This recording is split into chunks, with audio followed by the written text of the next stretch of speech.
primeiro, se esqueceu que os atletas eles evoluem. Sim. Então, pô, o Ankalaev ele tinha esse sonho de ser o campeão, e aí ele é um cara que ia se preparar, melhorar, treinar, fazer todo o possível para ele buscar esse sonho, que era o cinturão. E eu acho que ele veio evoluindo também, porque todo mundo tem margem para evoluir. Você vê o Aldo, que foi um cara multicampeão, que dominou a categoria durante anos. Ele foi um cara que evoluiu no esporte, né? Ele evoluiu no boxe dele. Hoje em dia, o Aldo é um boxeador profissional hoje em dia. O Aldo evoluiu não só no boxe, como também na parte de atleticidade. O cara o cara fez o caminho contrário, mais velho, menos peso. O Aldo foi um cara que ele tinha dificuldade para atingir o peso no 66 e hoje em dia ele fez um trabalho nutricional para poder lutar nos galos e você percebe que ele está até mais confortável para atingir aquele peso do que na época do Pena. Perfeito. Que ele sofria pra caramba, mas tudo isso aí é o quê? É um cara que está em constante evolução. O Aldo é um cara que está em constante evolução. O Ankalaev é um cara que está 30 anos de idade, ostentava aquele cinturão, e agora conseguiu atingir. Só que eu vejo que isso tudo é uma mola agora para o Poatan. Obviamente que os compromissos vão diminuir bastante daqui para frente para ele, né? E isso para mim é positivo. Ele é um cara que financeiramente ele já está bem, né? Nessa última luta eu não sei, estou chutando aqui. No mínimo, só contando ali as questões do UFC com pay-per-view, no mínimo ele deve botar uns 3 milhões de dólares. Mas... Não, isso é o mínimo, eu não estou nem falando das outras coisas, estou falando só ali a questão da bolsa, tal. Pay-per-view deve ter vendido demais, porque, era a luta mais esperada ali, tranquilamente, do UFC, acho que maior que só Tom Aspinall e John Jones. Sim. Entendeu? Mas pelo menos para mim, é uma luta que eu esperava mais, John Jones e Aspinall, do que Ankalaev e Alex Poatan. Mas assim, eu acho que agora ele vai... Vamos botar aqui, marquem na semana da luta. Semana da luta é em julho. Junho. Junho ou julho? Acho que é junho. Junho, né? Então, temos aí 3 meses pela frente. Entendeu? Sim. Então, 3 meses dá para ele se preparar. Ou, vou botar aqui, aconteça em Abu Dhabi. Estão falando que pode ser em Abu Dhabi também, essa revanche. Eu não sei. Então, só se for tudo, ter mais tempo. Muito cedo para falar em data. Muito cedo. Enfim, no tempo que for, de qualquer maneira, o Poatan já vai diminuir drasticamente os compromissos dele. Mais tempo para se preparar. Mais tempo para se preparar. E para rever tudo que aconteceu, para entender o que ele errou, e ele vai entender porque ele é um cara que gosta de treinar, que gosta de se preparar. Então agora ele vai ter que remapear tudo que ele fez. Não tem outra receita. E agora, ele não pode perder a essência dele. Para ele reconquistar esse cinturão, é crucial que ele mantenha a essência dele. Qual é a essência dele? Eu acho que ele não vai mudar a essência não, irmão. Acho que nem mudou. De novo, eu acho que é na questão tática. Não, então, mas pode ser questão tática, mas gente não viu. Você não viu a essência dele ali no octógono? Não, eu não vi, mas entenda assim, imagina que a seleção tá ganhando tudo no 4-4-2, a vida inteira. Aí o cara vai e muda a configuração. É só isso. Na minha opinião, concordo com você. Mas por quê? O 4-4-2... Opa, calma aí. 4-4-2 é a essência dele, pô. Entendi. Entendeu? Porque ele é um cara destruidor, devastador. Ele é um cara nocauteador, pô. Ele não pode perder isso. Eu entendo que ele precisa ter as defesas de quedas e ele não pode permitir que o Ankalaev desgaste ele, porque isso principalmente minaria o jogo dele, porque ele ia ficar com o braço desgastado, ele já não ia ter mais aquela pressão. E a gente está falando do cara que tem um soco mais forte do UFC. Cara, o soco mais forte do UFC, depois que você viu o ácido lático tomar conta do seu corpo, não existe mais. George St. Pierre era o melhor cara fazendo isso. Ele botava os caras para ficar ali naquele joguinho de grade, fazendo força para não cair, parará, pereré, barará. E quando o cara tava já com aquele braço de 1 tonelada, ele metia aquele chutinho embaixo, Superman Punch, sabe? Começava a minar o cara trocando. Depois que o cansaço chega, não tem homem forte. E aí é que eu acho que o Ankalaev tirou boa vantagem. A galera reclama, eu sou um dos que reclamam desse jogo à la Mário Bautista. É feio, é chato. Não é o que a gente quer ver, é uma droga. Mas tá na regra. Tá na regra, mas assim, aí eu vou para um outro ponto. Deixa só eu concluir. Claro, pô. Tá na regra. E o Ankalaev usou isso muito bem usado no 4º round. No quarto round, onde ele passou 3 minutos ali de grade, falei, esse malandro tá querendo desgastar o Poatan. Eu nem sei se ele tem interesse real em derrubar. Sim. E no quinto round, se o Poatan já não tiver braço para dar aquele cruzadão, porque todo mundo que assiste a luta do Poatan pensa o quê? Até o último minuto esse cara pode mudar tudo. A gente já ouviu perdendo, pei! Chama time. Ferrou. Ali eu acho que ele usou exatamente isso. Porque assim, ó, rounds que o Poatan venceu, na minha opinião. Primeiro round, claramente. Quinto round, claramente. Terceiro round é um round que se discute, mas eu acho que foi do Ankalaev. Round 2, 3 e 4 do Ankalaev. Jogo chato, jogo burocrático, mas os golpes mais impactantes do evento, round a round, foi do russo. Foram do russo. Sim. Não tem discussão, galera. Concordo. E não tem desculpa. O próprio Poatan entendeu que perdeu. Pelo menos foi o que ele falou aqui comigo na mensagem. Ah, mas ele no ringue reclamou. Cara... E ele tinha acabado de acontecer também. Tinha acabado de acontecer, o cara tá na emoção. Sim. Eu, como comunicador, vi vitória do Ankalaev, não tem discussão. E aí, qual seria a cura para isso, Mamute? Qual seria a cura para que isso não se repetisse? Tá, aí... Dado que o Ankalaev venceu, a discussão aqui não é. Porque não, eu tô vendo muita gente chorando. Pô, não foi justo, não foi justo. Cara, você pode discutir, mas se a gente quiser ser frio, claro, sem torcida, a questão é, 2 caras lutaram e um cara venceu a maior quantidade de rounds do que o outro. O 3-2 foi claro, foi muito claro. E o 4-1 nem foi também um grande absurdo. Mas é porque as pessoas discutem o seguinte, ó, mas então Dominic Reyes venceu o John Jones. Cara, não vamos discutir erro de juiz. Vamos discutir. O que tá dado, tá dado. Sim. Perdeu. Como é que ele venceria uma próxima luta? Eu acho que, primeiro é o que você falou, acho que é o ajuste tático. É você se portar ali... Me dá aí um ponto... Me descreva a luta taticamente que ele deveria fazer. Cara, eu acho que o que faltou no Poatan é pressionar o Ankalaev. Mas isso o Ankalaev vai estar em queda. Enquanto você está andando para frente. Então, mas é o que eu estou te falando. Mas assim, a gente só vai descobrir isso quando acontecer. Não tem como a gente prever ou a gente ficar fazendo uma estimativa. Porque senão ele não vai conseguir impor o jogo dele. Mas vamos fazer uma estimativa para a gente viajar. Então, aqui. ele vai ter que estar preparado para os cenários, Alexandre. Ou ele não vai reconquistar esse cinturão. Isso que eu ia falar, a provocação que eu estou te fazendo é essa. Se repetir o mesmo jogo, vai acontecer a mesma coisa. Porque, para mim, e foi muito claro isso, porque eu não entendo o russo. Os caras estavam falando ali no interround, a gente não entendia nada, né, bicho? Mas, assim, para mim ficou muito claro, porque o Ankalaev, ele sabia que o Poatan é muito forte ali, principalmente naqueles últimos 2 rounds. E é ali que o Poatan cresce. Concordo. E ele fez esse trabalho para colocar mais uma pulga atrás da orelha do Poatan. Isso. Porque o Poatan não conseguia impor o jogo dele porque ele ficava preocupado com essas entradas de controle do Ankalaev. Então, ele não conseguiu... Cara, é impressionante isso. O Poatan não conseguiu ser o Poatan.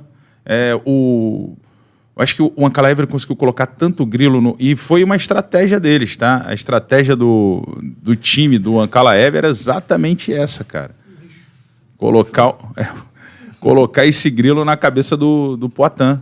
E eles conseguiram. Eu acho que a tática deles foi muito bem feita, entendeu? Eu não sei se foi equipe do Ankalaev fazendo isso, porque o Ankalaev, ele prometeu trocar todos os rounds. Falou, vou trocar com o Alex Pereira. Trocou. Eu acho que o ponto foi escolha tática, não foi da equipe do Ankalaev. Pensando numa próxima luta. Se você parar para analisar o Ankalaev diferente de um Khamzat Chimaev, que entra rasgando o tablado para ir lá no teu calcanhar, o Ankalaev não é esse cara. Ele entra em meia altura ali. Sim. Concorda? Sim.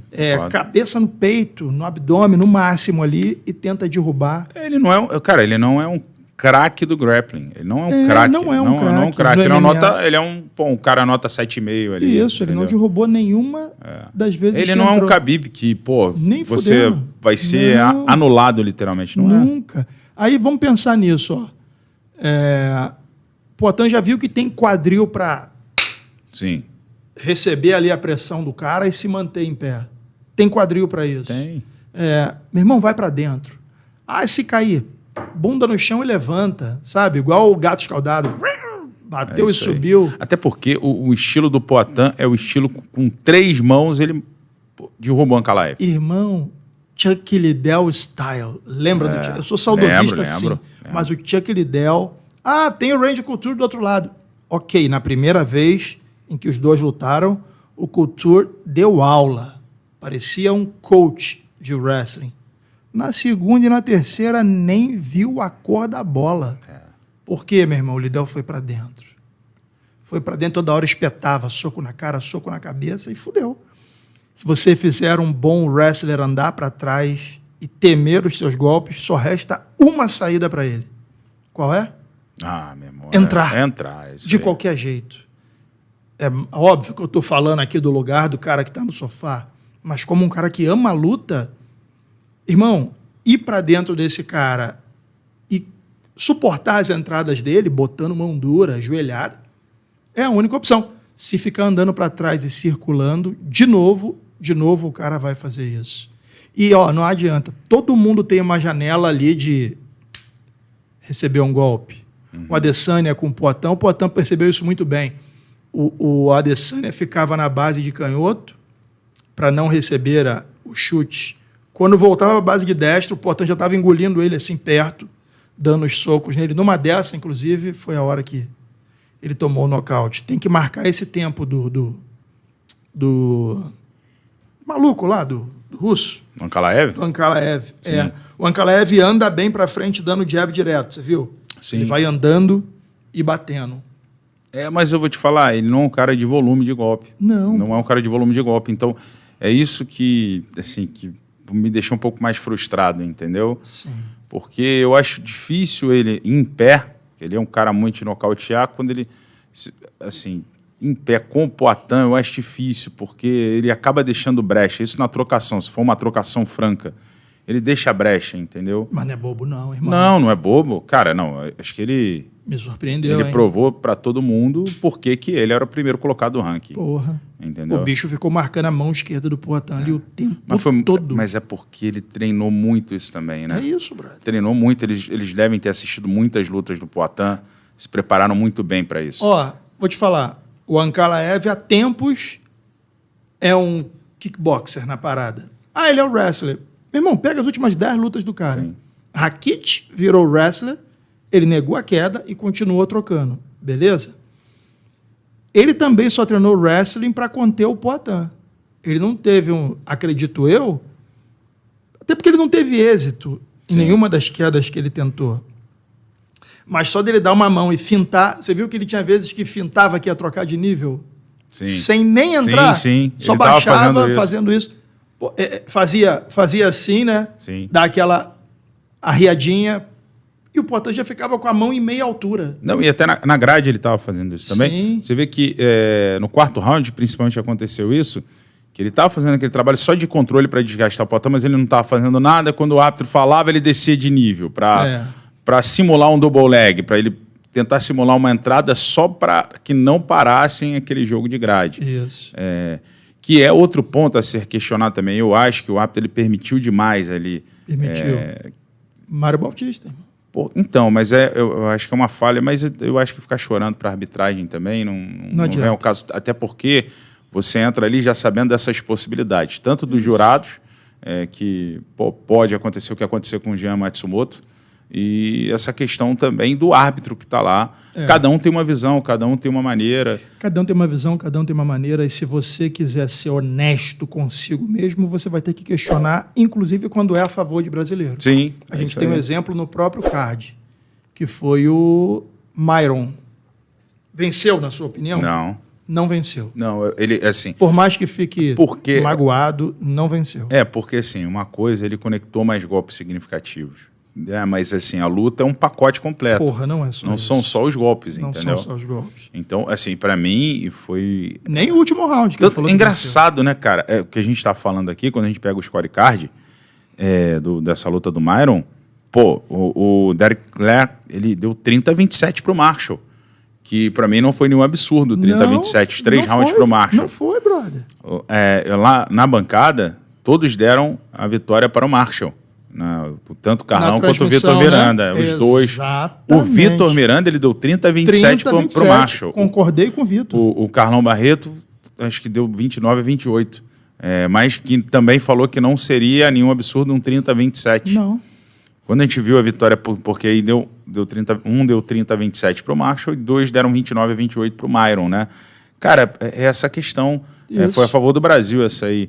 Mas você deixar na mão do juiz é complicado. Até numa luta que pra gente foi clara pro Marshall, por exemplo. Clara. Então, essa é a discussão. De novo, galera, eu não sou jornalista, não tenho nenhum compromisso com o jornalismo. Não vou fazer nunca vista grossa. Meu irmão, a luta foi assim, Poatan perdeu, Myron perdeu também. Sim. Ponto. O que aconteceu com o Myron foi o inverso do que a gente viu acontecer com o Jean Matsumoto. Sim. O Jean Matsumoto teve todo o seu grappling ignorado na luta que fez. Sim, isso. O Marshall teve o grappling dele totalmente ignorado na luta contra o Myron. É claro aquela tendência dos juízes a valorizar, hipervalorizarem o striking.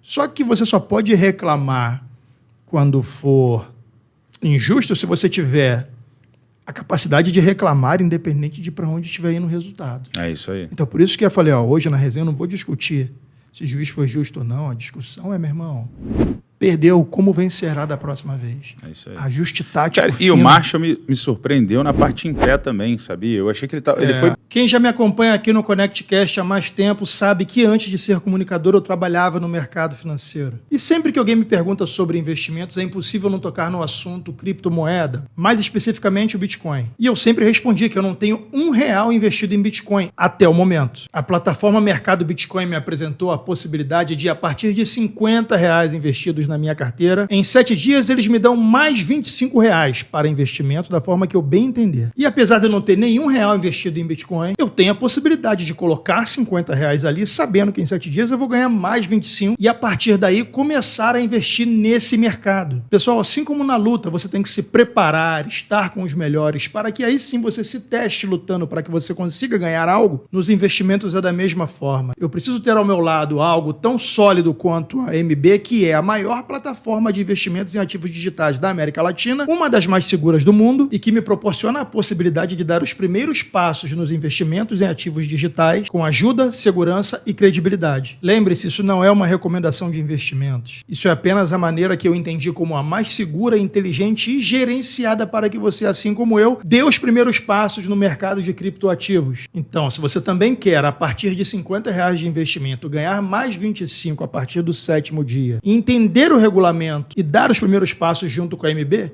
clica aqui no link na descrição desse vídeo, leia atentamente e participe você também. Beleza? Forte abraço